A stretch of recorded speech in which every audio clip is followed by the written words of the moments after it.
नमस्कार भक्तगणों। आज हम साथ में देवशयनी एकादशी की कथा सुनेंगे। तो चलिए कथा आरंभ करते हैं। चातुर्मास जो आषाढ़ शुक्ल एकादशी से कार्तिक शुक्ल एकादशी तक 4 महीनों की अवधि होती है, भगवान विष्णु के योग निद्रा में जाना और राजा बलि को दिए वचन के कारण महत्वपूर्ण माना जाता है। इस दौरान भगवान विष्णु पाताल लोक में राजा बलि के साथ निवास करते हैं। चलिए व्रत कथा का आरंभ करते हैं। पौराणिक कथा के अनुसार राजा बलि ने तीनों लोकों पर अधिकार कर लिया था।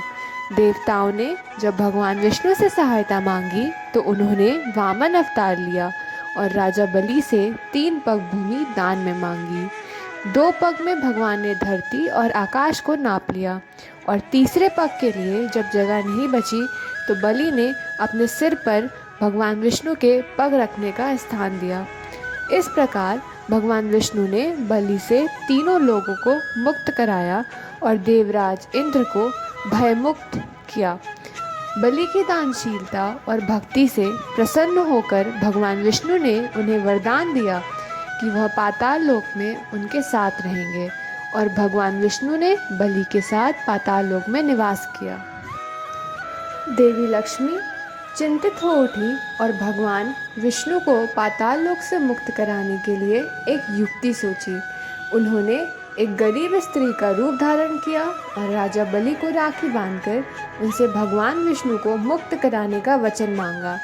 भगवान विष्णु ने अपने भक्त को निराश नहीं किया और बलि को यह वरदान दिया कि वह आषाढ़ शुक्ल एकादशी से कार्तिक शुक्ल एकादशी तक पाताल लोक में निवास करेंगे और इस दौरान वह योग निद्रा में रहेंगे। चातुर्मास का महत्व। सबसे पहला महत्व भगवान विष्णु की योग निद्रा। चातुर्मास के दौरान भगवान विष्णु योग निद्रा में चले जाते हैं। दूसरा, सृष्टि का संचालन। इस दौरान भगवान शिव सृष्टि का संचालन करते हैं, इसीलिए चातुर्मास में उनकी पूजा का विशेष महत्व है। तीसरा महत्व साधना और व्रत। चातुर्मास भगवान विष्णु की साधना करने और व्रत करने के लिए एक शुभ समय माना जाता है। चौथा महत्व नियमों का पालन। चातुर्मास में कुछ नियमों का पालन करना महत्वपूर्ण है, जैसे ज़मीन पर सोना, संयमित जीवन जीना और कुछ विशेष खाद्य पदार्थों का त्याग करना। चातुर्मास में हमें भगवान विष्णु और शिव जी की पूजा करनी चाहिए। हमें ज़मीन पर सोना चाहिए, हमें अपना जीवन एक संयमित तरीके से जीना चाहिए और भगवत चर्चा करनी चाहिए।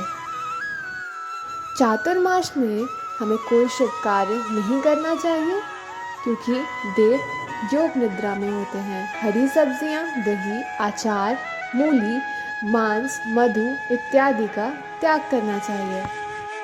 आप सभी को देवशयनी एकादशी या चातुर्मास एकादशी की हार्दिक शुभकामनाएं।